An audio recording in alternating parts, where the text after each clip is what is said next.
That was a great episode, right? There's so much, yes. Give a round of applause. I need you guys to be so loud tonight when I introduce these guys. I'm gonna go full on Jason Kelsey when I bring them out. So we're gonna give them a huge round of applause and wait until you see next Friday's episode next Friday is this episode, but the one after that, it's one of my absolute favorites. So make sure you watch that as well. I cannot wait. Okay, first up. She's trying to make her re-entry into high society after a rather turbulent year, and now she's getting flirty with James Marsden's Ash. Please welcome Sam Levitt herself, the wonderful Olivia Munn.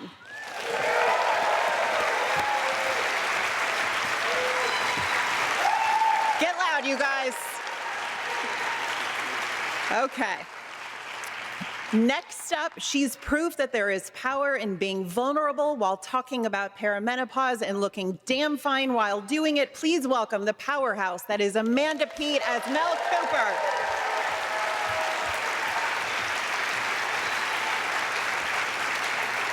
Okay, according to Owen Ash, he's got the whole suburban James Bond thing going on, bad back and all. He's also the proud son of my hometown of St. Louis, Missouri, and he knows more about Summer House than I ever will. He is also Bad Bunny's good friend, Jon Hamm, but he is also the star and executive producer of your Friends and Neighbors. Please welcome Coop himself, Emmy winner, Jon Hamm.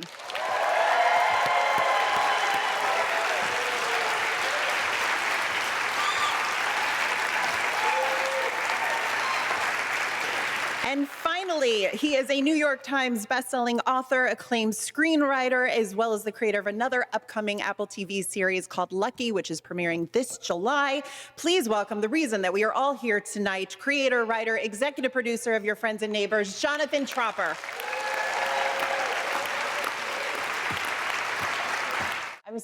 You just flew in, Jonathan, today, so thank you all for being here. It means so much.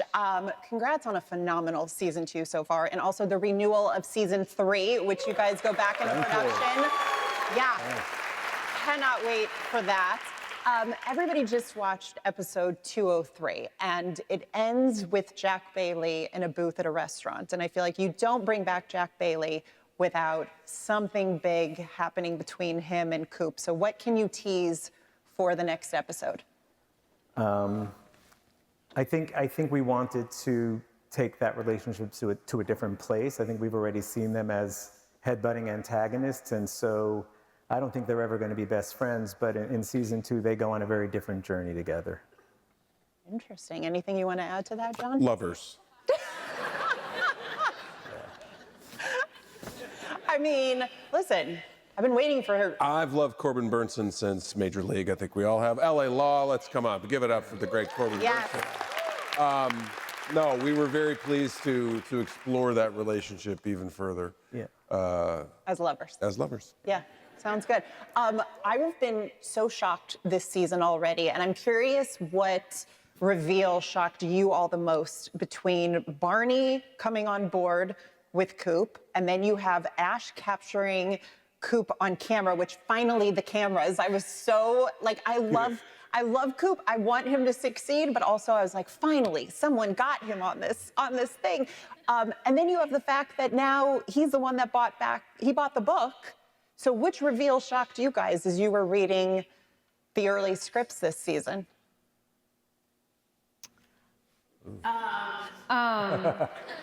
Or has it not happened yet? I was really shocked that menopause was going to be front and center in a TV show, a big TV show. So that was really shocking to me and a delight because I'm no stranger to it. Same. Being 54, so I was actually sorry. Is this not what you wanted? I wanted like the actual like murder plot and stuff like that, and Not that there's a murder plot. No. The money and stuff. But yeah, I was kind of excited that menopause was going to be like front and center. I'm so glad. Sorry, Tropper. No. I have this conversation in like different acts, so we're going to get to the whole menopause of it all Okay, because great. I will shut am up. so glad that you wrote about this for this season. Okay. But of these initial reveals, like I was shocked that Coop was finally caught on camera by Ash and that whole relationship, and then Barney coming on board. Like, John, what did you think when you read this? Well, part of the fun of this story, I think, is how is it going to begin to unravel? Yeah. Obviously, we saw bits and pieces of that with the relationship between Coop and Sam, and how that started to unravel, and all of these things are very tricky to keep spinning, and eventually they will sort of these people. It's such a small community that these secrets are not safe for long. So that's a big fun part of it. And obviously once more and more people start knowing about what is in essence illegal activity, the sort of Damocles, so to speak, is ever increasingly about to fall. So that's what the fun of it is. And Yes. hopefully people will enjoy that. Yes, obviously Barney knowing and being inadvertently dragged into Coop's situation is tricky and becomes even trickier as the season unfolds. So stay tuned. Let's talk about Owen Ash. Woo? What? The tiniest woo. Oh. It was adorable. Let's talk about James Marsden as Owen Ash. Did you write the character with James in mind? We did. I mean, we didn't have him, but we used him as kind of like a North Star. Okay. Once we started talking about how the character behaves and what his whole gestalt was, we very quickly put a picture of him on the wall. We didn't think we'd get him, but we Good manifesting. someone like that. Yeah. Okay. But yeah, I mean, there's something very specific to his energy that we were channeling. You have a picture of James on your wall, and why? Why are you bringing that up I'm just here asking. in front of Just all these people? Wondering why. Really? The weird that we all have pictures of James on our wall is what I'm trying to say. As one does. Obviously, yeah. So how hard was it then? Did you tell him you had a picture up on the wall to get him to No, join? you don't need to encourage that. Like, you know, it was a group effort. You know, I went after him. Olivia, who knew him from before, got in touch with him. High school. John got in touch with him. We all just we circled the wagons. And So what does that mean when Tropper's saying we got in touch with him? Like, what do you send him a text message saying, can you please join our show? Like, how does this work then? Tropper texted me and said, do you know James Marsden? And I said, yes, I do. I know James because I grew up in Tokyo and then at the age of 16 moved to Oklahoma. And The classic Tokyo, Oklahoma. Oklahoma, they call it. to Oklahoma. And I had a really hard time making friends because, you know, being 16 in new school. But there's one girl who asked me to be her friend. Her name is Jenny Marsden. And James's little sister. And at that time, James had already had his little break into Hollywood. He had this CBS show, and she was like, my brother's coming back, and he's gonna take us, you know, and some friends to dinner, and he took us to Bennigan's. I don't know if anybody here knows Bennigan's. And then out for ice cream afterwards. It was super wholesome. And it wasn't, I was like, it meant so much to me because I always wanted to be an actor, but it felt like such a lofty dream. But then meeting somebody and being 1 degree away from somebody, I was like, oh my gosh, I'm just gonna keep going. Yeah. And then it wasn't 13 or 15 years later where I was at a GQ Men of the Year party and I see him across the way. And I'm like, I go right up to him and I'm like, you're not gonna remember me. And we talked about it, and then we were friends ever since. We were looking for something to work on. So when Tropper texted me, I was like, let me give it a try. Because I know the other thing is James Marsden is so busy. He's on everybody's show. Yeah. And so I gave him the long text, and I was like, from what I understand, you know, a lot of your scenes are going to be with me and Hamm, and, you know, if that's at all alluring. And then I ended it with no pressure, but, you know, pressure. Yeah, of course. And I think Hamm reached out too, because they're in Yeah, John, you're in a fantasy football. I'm in a fantasy football league. He's with everywhere, you James, guys. and everyone else in it is like a superhero, and I'm not. So it's like, oh boy, these guys. But no, I back-channeled James through that connection and said a version of the same thing. Like, look, this is going to be super fun. We shoot in New York City. I know you're super busy, but we'll make it work, and we'll make it worth your while. And I've known James almost as long as Olivia has, and similar things. We've always wanted to work together. He's such a lovely guy, and yeah, we knew he would be value added to the story, and he has been. And then Amanda. Oh yeah, and then Amanda. Doesn't know I at didn't all. do anything. You just told him you had a photo of him on your wall. Right. But just like- no value added found out he's on the show. whatsoever. Yeah, she literally didn't know he was on the show until tonight. Oh my God, I love it. He's like, Cyclops? I was like, don't call him Cyclops. He hates it. I love. Is this what it's like being on set? All day. I'm coming for season 3. Yeah. I can't wait. Rewinding to the season 1 finale really quick. Obviously, there was the big shock with Coop not taking the offer with Bailey and Russell. Was there ever a path forward where you thought maybe let's write towards him taking it and seeing where that goes, or did you always know No, that was that's always, off the table? That was always the end of the season. And I also, when you do a first season, you don't know if you'll get a second one. And I felt if that's where the show ended, it was actually a great place to end a 1-season arc as well, which is that he's been woken up and he's seen the Matrix and he's not going to go back. Right. There were some people who did urge me to consider the other way, but I felt like if he goes back, he's not evolved. That's not an arc. Yeah. He hasn't evolved at all. So, yeah, the idea was never for him to go back.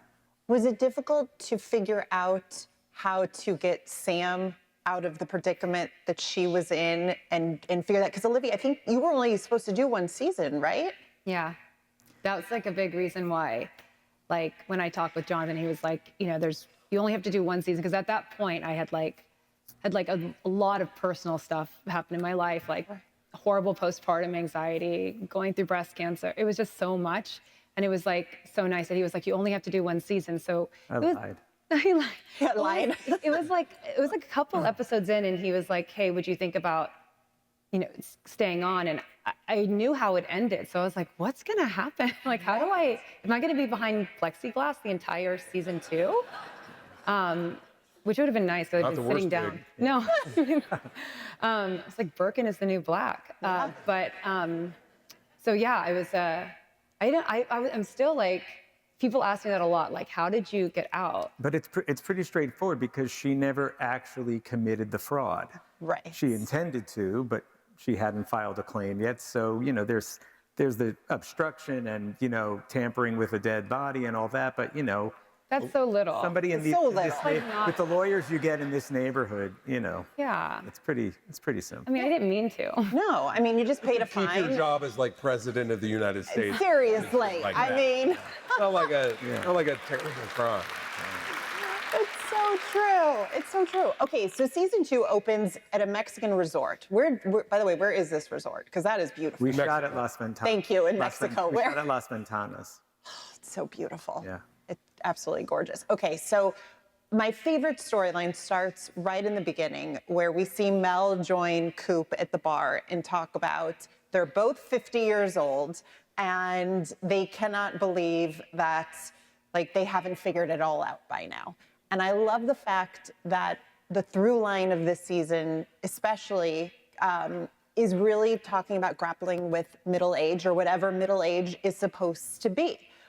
So what did you all appreciate about diving into this topic and these conversations in such rich detail? I didn't know anything about it. No. I mean, I appreciated that I was only 50 in the show, having just turned 55, and Amanda, of course, only being 42, was like, oh, I guess I have to age up. No, part of when Amanda and I had a discussion about starting the whole show together, and me convincing her to come onto the show, it was that this is going to be like a real kind of study, for want of a better word, of a relationship and what that looks like at our particular actual ages, which is different than it looks like, when we were doing a version of this same gig when we were in our 20s and 30s. And so that's, I think, a really fun thing for a lot of the audience. I'm not speaking for you guys because I literally can't see you. Are you all old?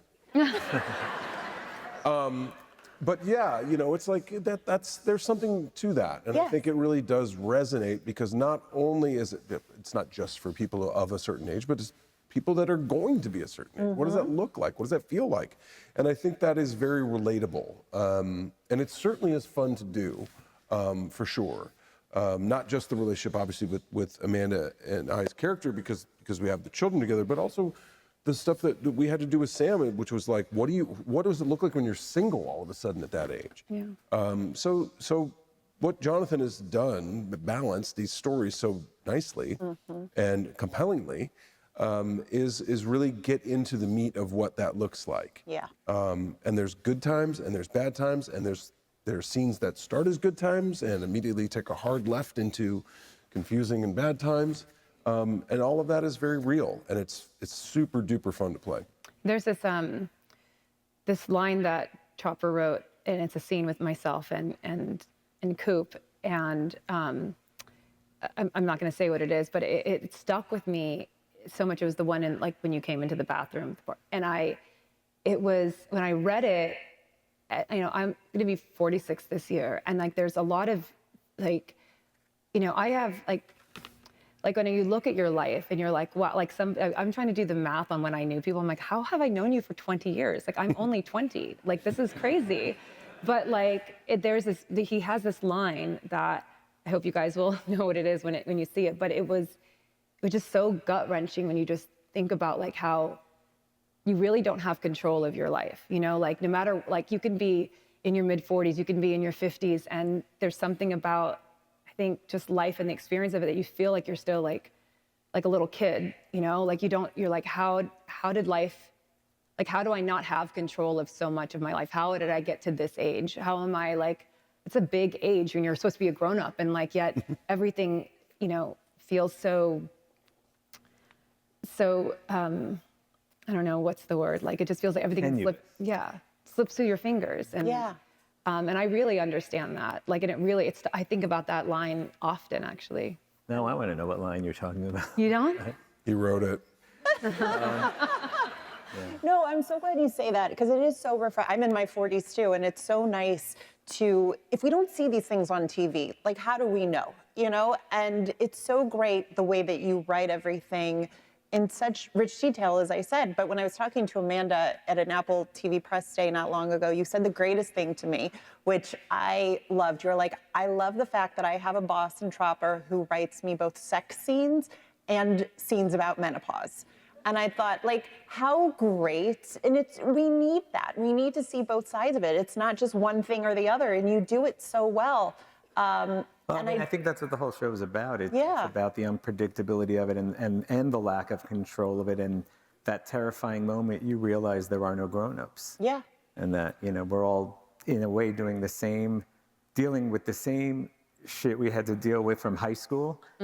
It's just the stakes are much higher because there's a built-in clock, because you don't have forever to get it right anymore. A lot of the doors are already closed, and every minute you're not getting it right, you're just seeing your own mortality. Yeah, and I think so many of us probably here, with this industry changing as rapidly as it is and so many jobs going away, people that are in, like, Gen X is getting short-shifted here because it's like you thought you'd be in a certain place in your 50s, and the industry, I mean, it's changing faster than we can keep up with, and layoffs are happening, and it's so scary. And there is something comforting about seeing, even though this is a fictionalized show, characters questioning, like, I thought this was going to be different at this age.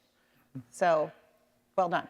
Yeah, I mean, I think a lot that got written after the pandemic. Yeah. And certainly for me, the pandemic, I think, changed all of, we grew up, I was about, I guess, 49 or 50 when the pandemic happened. And, till that point, I just thought there'd be some hiccups, but the world goes on. And that was the first experience in my life of like, oh shit, the world shut down and there aren't people up there taking care of it for us. Like, we're actually going to get screwed. And it's never felt that safe again since then. And then, it just, everything since then has become, and then, a few years later, the writer's strike happened, and that was a whole other thing, but it just, the feeling that you could think it's all permanent, but none of it is. Yeah, it's so true. I also love, by the way, the scenes in the sauna where, Jon, your character is talking to the guys about all the aches and pains that come with being in your 50s. And then Amanda, as Mel, you're saying like, God, the guys have it so easy. They just, as they keep getting older and older and better looking and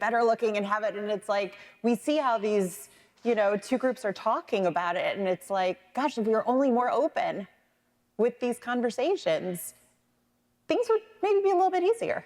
Yeah, but not much. Yeah, that's true. Very, very true. Okay, let's talk about the relationship as parents on the show. I love the scenes with the kids. Olivia, I'm curious, when you had the scene when you're going, it's to Maggie's house, right? And yelling at her for not inviting your son. Do you think she went too far with that? Because, you know, obviously, like, what did Sam expect at this point? Yeah. What was your take on that? That was real. We all had a moment when we were doing that scene. It was like really heartbreaking, and Anna did such a great job in that. My wife, Anna Osceola Hamm, thank you. Give it up. John's wife, Anna. It's so amazing. It was so fun to work opposite her in that moment because she really came with a lot of vulnerability and like feeling like I could feel from her that how she was playing it, that like she felt like her hands were tied. Yeah. You know, and so like there's a lot of different feelings about that because like I understand that like my character understands why everything is, you know, happening this way, but when there's that line, it's like, you know, he's, you know, just a little boy, like it's like heartbreaking. I mean, I have a 4-year-old son, and I just think about like it's like that dynamic. I don't think that I was expecting to happen in this season, like how the things that you do don't just affect you, but it affects your children and your loved ones, and just the blowback on everyone else. Yeah, it's so true. Amanda, what did you appreciate about the scenes with Mel and Tori this season? Because we're really seeing the difficulties that can often come with a teenage daughter, and especially one that's ready to go out on her own. Yeah, that was really too close to home for me. I had a 17-year-old when we shot those scenes who was applying to college, so it was kind of crazy deja vu. But yeah, I think it's part and parcel with the whole kind of suburban, like this sort of, not to like make Tropper cringe, but like there's a whole literary tradition of like the kind of suburban ennui and the placid surface, like Cheever and Updike and these people who live in suburbia and they want to be at the right country club and they want to have the right house and The Swimmer, all of these short stories where these people are, you know, gunning for material wealth, material comforts, and find instead that there's just a void. And I think that what I loved about Tropper's writing was that he used, you know, Isabel getting into the right name college where we had gone to sort of highlight the emptiness of that and how, you know, you can go on for generations in this country just still addicted to the status. Yeah. And it still doesn't bring you comfort. And again, with what you were all saying before, like there's no algorithm anymore. Like you think that if she just does this, that, and this, then you will have peace or you will be able to rest or hang your hat, but it doesn't happen. And I think that's the attraction that people have to the show, is that weird sense of unease, the weird sense of like the placid surface and the really fucked up people underneath. Such a good way to put it. By the way, Jonathan, what was it like doing or just watching the scene between Jon and Amanda on the front steps? That just, I've seen it like 3 times now, and every time it just gets me. I mean, it's it's a very powerful one. And I remember it was Stacy who directed that, right? Yes. Yeah, it was Stacy Passon who directed that, and she was in tears. And it's that when she talks about how everyone's going to leave, right. you know, and she's on her way, even if she's not doing Princeton, she's on her way, I think.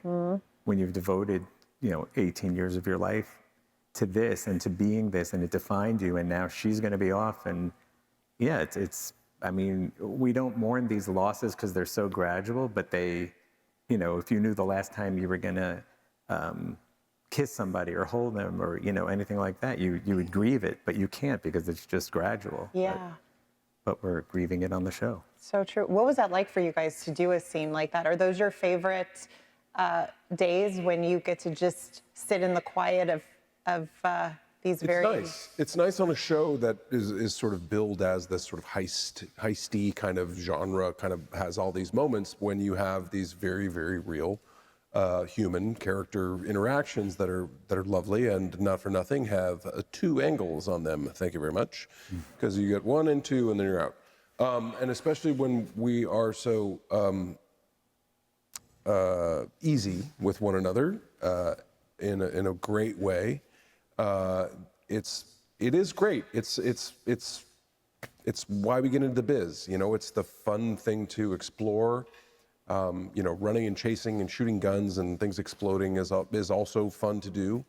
But when it's just 2 people sitting on a stoop talking about things that really resonate deeply, not only with the characters, but you hope with the audience, that is something very special. And those are great. I'll only speak for myself, but of course... It's a nightmare for me. Thank you. When I see, when we get the scripts and I see like a big doozy with Hamm, I do get really excited. The little young teenager actress in me is just like... I love that. When did you first meet? How old were like... Well, I think it was after Amanda moved back from Tokyo, right? When did I don't know. Like late 20s, maybe? Okay. Probably, yeah. So you guys In have known each other for a while. The late 1920s, when Amanda was a flapper, and I was a ring-a-ding-ding. I don't know. Oh my God. No, we've known each other since for well over 20 years. Since I want to say the 90s. We ran into one But another. just peripherally, I would just be like... Friends of friends of friends of friends. Madeline, oh my God. That wasn't the 90s, honey. Oh, sorry. But yeah, but sometime, a long time. Okay. Do you guys want to see Mel and Coop give it a second try again? Would you? I mean, the chemistry. Yep, that one did. The chemistry is there. Like, do you want to see that? I think the fun. Listen, I had a version of this with when I was shooting a little television show called Mad Men. Hold your applause. Where people were like, why can't Don and Betty get back together? And I was like, because their relationship is fucking terrible. And it's horribly fractured and broken, and it's built on lies. This is not that. But Is? No. Yeah, she has no idea what Coop is up to. Well, no, it wasn't built on lies. I mean, It okay. has lies in it now. We'll talk about this later when we're not in front of a lot of people. This is what we'd be getting into if we got back together. The point being that there is a reason that they split, and unless you fundamentally resolve the reason, then it's probably not great for them to get back together. As much as you might want them to get back together, as much as they might want to get back together, there's work to be done there. So to that end, we'll see. We'll see. The season 3 gets into a lot of those questions. I just think it's just if you just whittle it down, it's just very fun to have divorcees who still every once in a while like just see each other across the room at the party and are like, Into each other. Why not? Yeah. I'm horny, you're horny, let's do it. It's weird, and I love that Tropper made this weird divorcee thing going on. It's unusual, and it's... Yeah, tell us. Yeah. Well, no, as a divorcee who doesn't have that, you know? He's very much in love with his wife, Stephanie, who's amazing. Yes, but no, it's. I just love the idea that your person can still be your person, but not be right for you. Right. And that's what they're dealing with. They live in this community. Neither of them have really moved on to someone else. And they still need each other in a lot of ways, and they're still each other's person. But, there's something called the error chain when they're investigating, like when the NTSB is investigating crashes. And it's like, here's the error chain. If these 4 things hadn't happened, maybe the ship wouldn't have sunk, right? And so, like, if you look at what happened with Mel and Coop, there was a series of things that happened. And if somebody had kind of caught it earlier and diverted, maybe all the other damage wouldn't have happened. But all that other damage did happen, and I don't think that's necessarily undoable damage. Okay, but we'd still like to see them together a little bit. Like, Yeah. just for like an episode. Necessarily undoable. Yeah, just for like an episode at least to give us, Stuff happens. Oh, I like that. Stuff happens. Okay. All right. When? Well, I actually don't want you to tell me when, because obviously that would be too much of a spoiler. But can we look forward to Mel eventually finding out what Cooper's been up to? We're not going to. Well, like, I know, but it's got to happen, right? I mean, you can look forward to it. Okay. Like, it's gonna happen. Eventually, she's gonna find out. No, it's not a ding dong. Yeah. She's gonna find out. Okay. I'll leave it at that. Okay. Not All a right. ding dong. Fair enough. Let's talk about Sam and Ash. They had this lovely pizza date. There's chemistry there. Clearly the continuation of what happened in Oklahoma. Oh, right, of course, yes. I'll And also then again, say that night, we were all jammed into that pizza joint, and you ate a lot of pizza. I did. There was a lot of takes, a lot of angles, and a lot of pizza. I appreciate when an actor eats on camera because Very good pizza. good. It looked good. It was a mom and pop shop. They were really sweet. Then the wife was pregnant, and they're very sweet and very She's excited. on screen for a second. We actually had her serve the pizza to them. Yeah. They were very excited. That's so great. Okay, but what can you tease about what might happen here between? Because there's good chemistry there too. I mean, for my part, like Sam is very, at first, as you saw, not necessarily, she doesn't think it's a good idea to start another relationship. There's something almost transactional at the beginning, which is after that birthday party, and he's been asking her out, and she realizes she's making no headway anywhere else. I don't think, and you could tell me what your take on it was, I don't think her calculation was, I'm going to date this guy to get back in, but it was more like, I'm alone, and no one else is asking to spend time with me, so I might as well go on this date. But there's an aspect in the way she sends that text of like, I tried, these people threw that party, they didn't invite my son, fuck them, I'm going out with this guy. And then I think there's hope. Like, she is hopeful until pieces of him don't start to add up for her. So. Anything else you want to add to that? James and I talked about this dynamic a lot, getting into shooting. It was like that. Like, it was so nice for both of us, like our characters, for Ash and Sam, to be very flawed, and there's something really interesting about each other, and the fact that, my character is like, I am persona non grata, and I've done some really horrible things, and I'm trying to make it better, but I don't know if it's going to happen, and no one likes me. And from his perspective, like looking at him from the outside, he's like the Count of Monte Cristo, but even in that book, that person has a lot of secrets. And so he, like, just having someone look at Sam as not like she's a pariah was just a very comforting feeling. And like Jonathan was saying, I didn't go in thinking like, oh, this is my way in, because she's very much, she's the blue collar person in the group. She wasn't born into wealth and privilege, and she was determined to make her way back to the top of this, social group. And, but he just comes in and makes her feel normal again. Yeah. I have a theory that the late wife of Ash, there's more to that relationship than we've found out so far. Am I onto something there, or?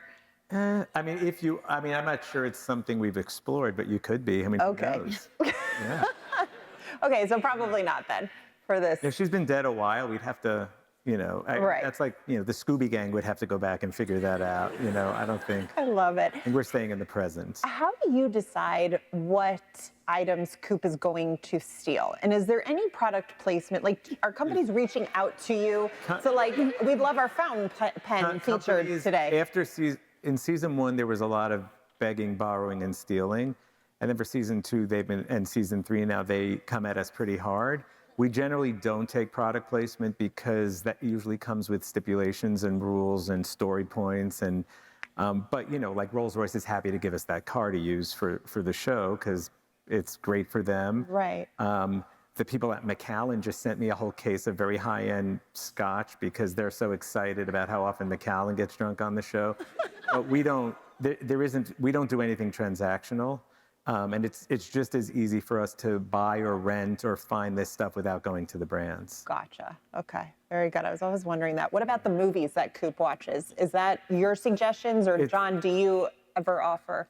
I don't have anything to do with that other than I find that Jonathan's taste hews very closely to my own. It's not only me, it's Jamie also. Like, she's more of a cinephile than I am, so some of it comes from her. Jamie's a writer on the show.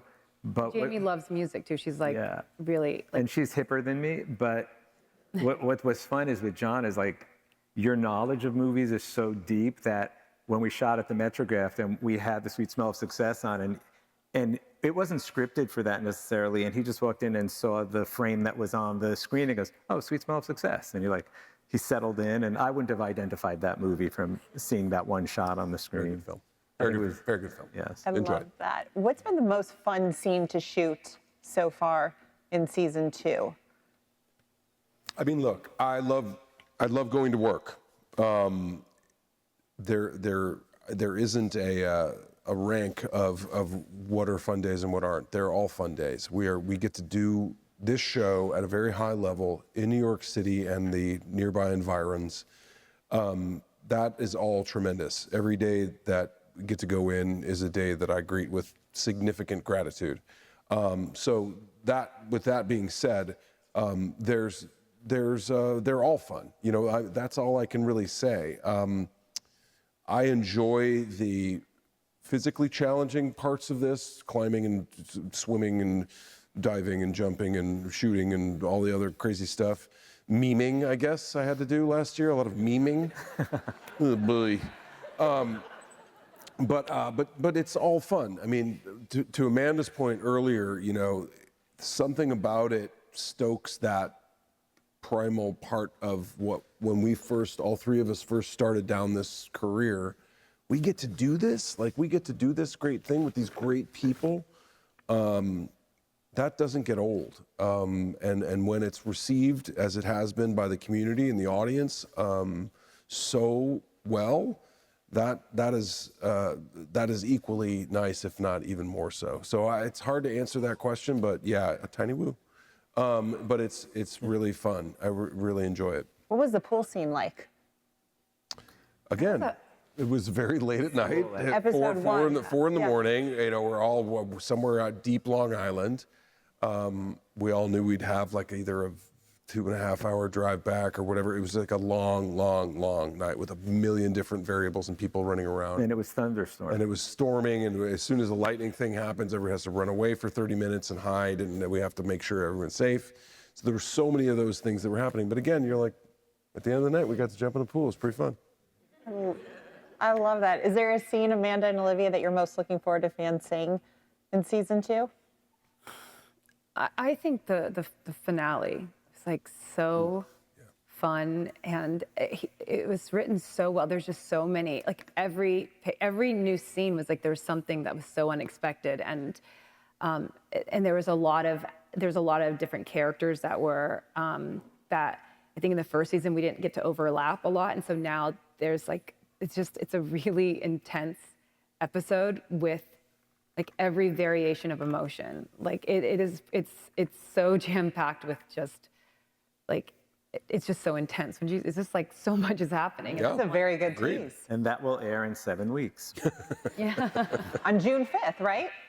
I think so. If you say so. If I say so. I think in June 5th. Okay, I came up with a little game here. How well do you know your neighbors, your real life neighbors, either now or in the past?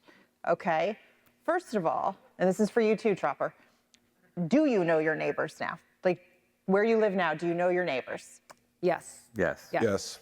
Yes. You don't sound happy about that. Okay, yes. Okay. Okay. Would you feel comfortable enough to borrow anything from them, to call them up or text them and ask for a lawnmower, an egg, whatever? Yes. Yes. Yes. Yes. Yeah. Yes. Yes. Okay. Would you ever feel comfortable giving them a key to your house? Yes. Yes. Sure. They have it. They have it? Yes. Okay, I like that. Have you ever spied on them? Okay. We moved to a new neighborhood. Okay. And there's like an HOA, and there were some rules that we didn't know about. And well, our trash bins were stolen. They were stolen. And we were like, wait, what happened? So then we just buy new ones, and then those were stolen. And we were like, what is happening? So then we bought more garbage bins. This is so dumb. I'm so sorry I'm wasting your time with this story. Can I'm you gonna keep answer them going at now. Home Depot like that? John Mulaney loves garbage. Loves garbage. So He must be murdering so many people to have this many garbage cans. we got, well, John, my husband John, did have the idea. He's like, we're gonna tape air tags to the bottom of our third set of garbage bins. So then we have this room upstairs, and he sat up during the day and would just watch, because they were gonna be stolen. And then this elderly couple walked by, and they just shuffled by, and they stopped, and they pointed to our bins, and they talked, and they kept going. And we're like, it's gotta be them. But they didn't steal that. We were waiting for them to be stolen so we could follow them. But instead what we got was a letter from the HOA with pictures of what our garbage bins looked like. And we'd been moving in, and we were so ashamed. Our garbage looked crazy. It was like pouring out and onto the driveway. And basically the neighbors were complaining that we were like animals. And they're like, they suck. Can you they kept stealing our garbage bins, thinking that we would stop making garbage. So that's a no about the key. Right. Yeah, I know. But so yes, I guess we have spied on them. Oh, that is quite a story. I know, and I think we're definitely the bad guys in that story every way. you look at it. Oh my gosh. You guys haven't spied on anybody? The only one I did was this neighbor I had, and their garbage cans were so fucking disgusting. And I was like looking at them like, can they do something about these fucking garbage cans? So I sent this elderly couple over. They're like,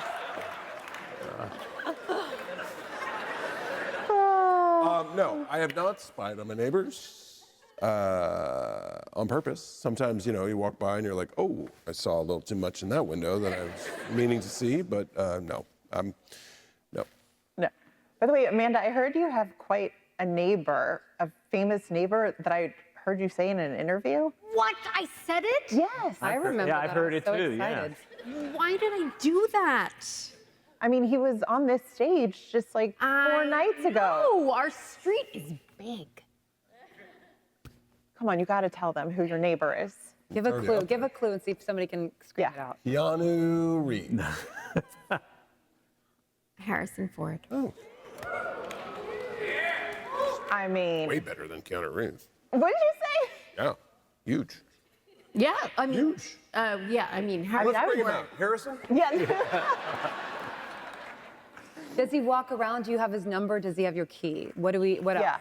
Yeah, you answered yes to all those things. So Yeah. what does he have? Does he have your You key? have his key. I am scared right now. I have his number. You have his number. Yeah, that is my claim to fame. Let's call him. Yeah, call him. Call him. I have his number. Do you really? Yeah. You have. Are you going to call him? Yep. Oh, this is fantastic. I This would is so exciting. Are I you? would die if he answers I'm right. not gonna call him. Oh, you should. You just disappointed everybody. Come on. Amanda, you call him. Oh my God. He's calling him. He's gonna. You're calling him? No, I'm not gonna. Please. No, for No, real. I'm not. That's rude. Do it. I'm a Midwesterner. I can't. Come on. do it. Then give it to me. I'll Hello? do it. It's not even.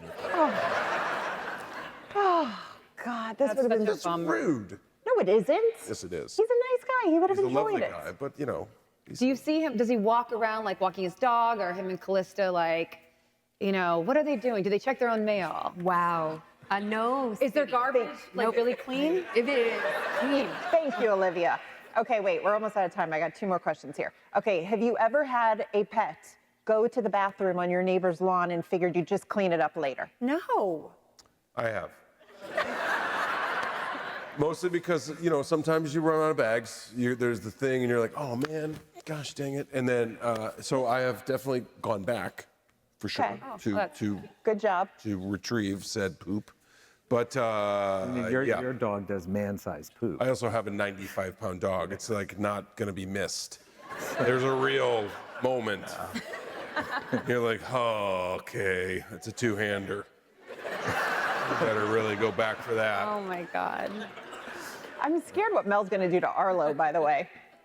Like, this just keeps getting, this storyline. This escalates. It escalates. Yes. Anything else you want to We say about called that? this, when we were playing this, we called this Mel's season of falling down. Yes.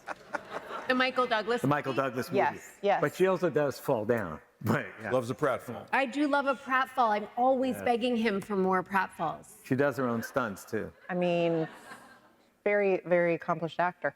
Have you ever dated a neighbor? Like, no. But like No. like in Like in college an when old you're in a apartment? dorm. Yeah. No. Tell us everything. No. There's this elderly man. I'm just kidding. Have you ever dated? Harrison? Is a great person. Amanda? Yes, dear. You and Harrison. No. Okay, No, last- definitely calling him. Last question here, unless you want to call Harrison. Have you ever walked the other way to avoid a neighbor? Yes. Yes. Yeah, I've closed a gate real quick. And I live in an apartment building, so it's obvious. Yeah, okay, yeah. But, yeah. I forgot about apartments. Yeah. Yeah. Sure. Yes. Yeah. You just sometimes don't want to, you got a lot going on. You don't want to, talk. Life's too and stuff. short sometimes. Yeah. I agree. Right? Okay, that's all I have, unless you want to call Harrison now. Last She's chance. the one that said I could Last have been lying. I chance. could have been totally lying about that number. Okay. Quickly, before we wrap then, how far have you planned out this series? Because I'm so impressed and amazed with what you keep coming up with. Well, that's the writer's room. I mean, I knew just really giant strokes, the beginning, the middle, of the end. But that doesn't mean it's 3 seasons. It could be 3 seasons, but the middle could last longer, right? Yeah. So I know very, very, very broad strokes, but everything gets worked out in the writer's room because, you never know that you're going to get another season. And so that's a lot of wasted brain power if you don't, and it's kind of heartbreaking. So I go into every season's writer's room knowing sort of what the big moves are, but then that's the group. It's a group think. We figure it out together. Okay, well, keep doing that and keep having your same group. So we have 12 seasons of this show because it is so enjoyable and you guys are phenomenal. And I'm telling everybody, episode 4 is so amazing. I'm so excited about episode 4 for people to see that. I'm going to write something special on it because I haven't quite seen this on TV before. So I'm really excited, and I can't wait to see where the rest of the season goes. It's fantastic. So thank you all for joining us. Remember to watch all new episodes every Friday on Apple TV. And thank you guys so much. Thank you.